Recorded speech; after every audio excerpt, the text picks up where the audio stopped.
So mat overhead throws, I want you to be focusing again on the relaxing the muscles and then getting the tension. It's important also that you don't change the movement by elbows, but it starts with the movement of the shoulder, going there and back, there and back. So look at it.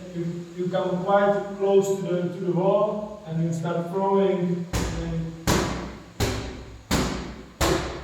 So repeated throws. As I said, just watch out that it's not coming from the elbows. It's not that one.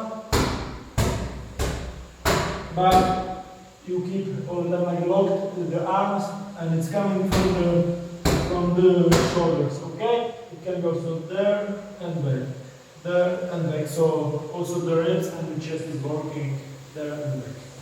So last time.